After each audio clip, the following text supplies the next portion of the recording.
Hello to everyone watching around the world. I'm Carl Azus. CNN 10 is jumping right into global news this Monday, explaining the significance of an election in the world's largest country.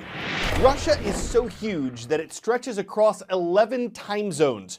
There are about 97,000 places where people can vote here, and more than 107 million Russians are eligible to do that. The country is a presidential federation where voters directly choose their leader. Whoever wins a majority vote wins the presidency. And the nation's current president, Vladimir Putin, was widely expected to win another 6-year term. Mr. Putin was first appointed president in 1999. He won an election the next year, and he won the next election as well. Russian leaders can only serve 2 consecutive terms, but Putin was appointed prime minister by his successor in 2008, and he was elected again as president in 2012. So a win on Sunday would give him his 4th term as Russia's leader. President Putin is a controversial figure on the world stage, and according to the U.S. Central Intelligence Agency, Russia's moved toward an authoritarian state under Putin's leadership, meaning that the government has become more controlling of people's lives. Those who oppose his leadership and an election monitoring group say there have been some irregularities in this vote, like incidents that kept election observers from doing their jobs and accusations of ballot box fraud.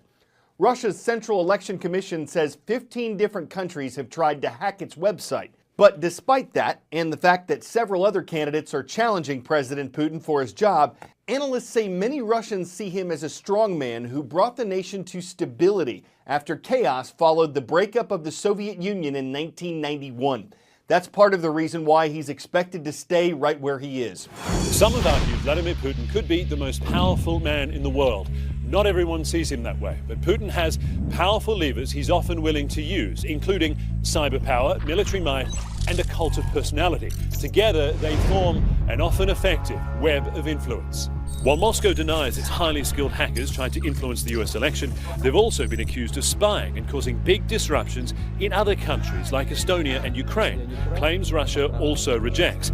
Russia's enormous hacking power, state and criminal, isn't new. It traces back to the USSR, when its universities were designed to produce world-class engineers.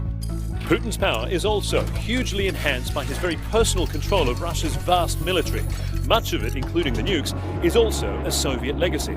So Putin is pumping extraordinary amounts of money into modernization. But most analysts agree Russia's conventional forces are still only mighty enough to project power close to its borders. Russia also used limited air power to successfully prop up the Syrian regime. The critics say that worked because of Putin's willingness to indiscriminately bombard civilian areas, something Moscow denies. One of the biggest sources of Putin's power is his own extraordinary popularity at home. The more other world leaders criticize him, the more Russians celebrate their president. His approval figures soared with Ukraine and spiked again with Syria.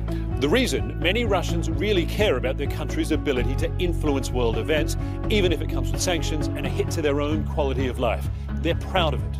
Putin also benefits from a political system and a media landscape with zero tolerance for criticism.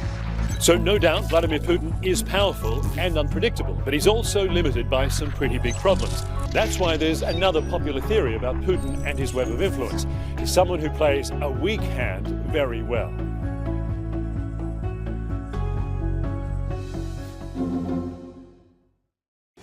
Ten-second trivia. In what year did Sir Edmund Hillary and Sherpa Tenzing Norgay become the first climbers to summit Mount Everest? 1885, 1929, 1947, or 1953? It was in 1953 that the mountaineers from New Zealand and Tibet reached the top of the world's highest mountain. Since then, more than 4,000 people have reached the summit of Mount Everest, and almost 300 people have died trying to get there. The government of Nepal believes that the bodies of most people who've died on the mountain are still there, and so are thousands of pounds of garbage. According to the BBC, the British Broadcasting Corporation, climbers are supposed to bring any trash they produce back down the mountain, but many of them don't. And everything from oxygen bottles to drink bottles and food cans to climbing equipment is left behind. So a new effort has begun to clean up the mountain. The goal? To airlift more than 200,000 pounds of trash off the world's highest peak. Sherpas, the local guides to Everest, are the people doing the heavy lifting. They're highly experienced in the harsh and dangerous environment of Everest, but though many of them live in Nepal and make most of their money as mountain guides, they face the same dangers in climbing and cleaning up Mount Everest as anyone else. On the court, on the field, on the track, or anywhere else there's sport, there are athletes whose stories we are looking to tell. The HLN network has a new series called Positive Athlete. These are young people who are making impressions and differences on and off the field. You don't need to be a champion to be considered. You only need a positive attitude or mission. And if you know someone you think is a good fit, please nominate him or her at cnn.com/positiveathlete. Today's feature is on a double amputee named Landon Benton who wants others to join him in wheelchair basketball.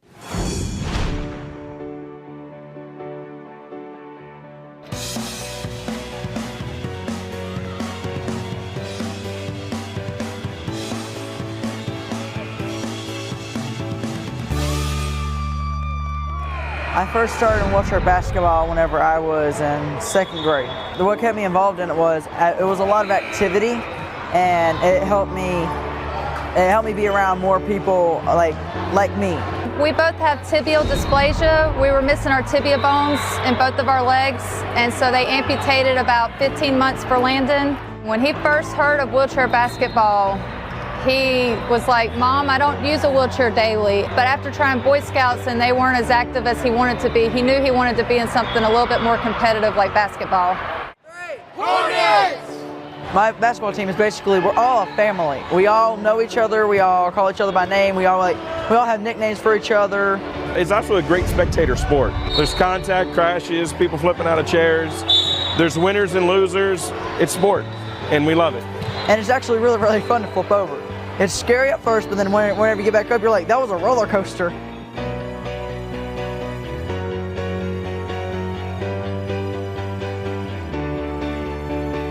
The Abilities Unlimited, we go around and we spread awareness for disability awareness. I get to meet people who don't have the same exact disability as me, but I can relate to. And Landon is an all-time billboard. I mean, he represents our program. He does it really well, and we appreciate that. And I tell the kids it's an obligation. You know, somebody shared this sport with you. It's your job to share it with others. I would tell them about the teams in their area, and then I would say, or you could come to our practice and see if you like it. And if you don't like it, you can go find another sport. And if you like it, you can come join our team, or you could find a team closer to your house. It is very important because out in the real world, you don't see people with disabilities that much. And then you come out here and you get in a chair and you're all equal. We just want people to understand we're just like y'all and we want to compete just as bad as y'all do.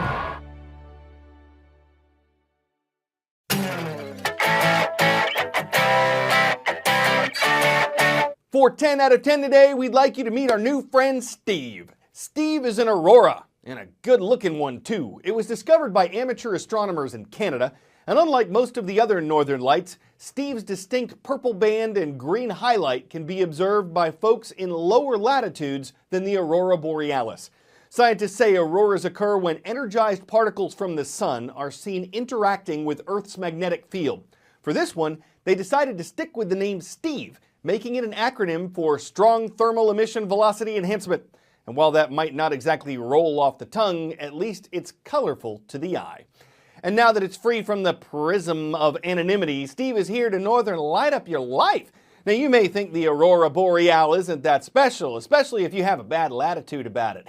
But others will be illuminated by sightings, a brilliant display of current Stevents. I'm Carl Azus for Steven and 10.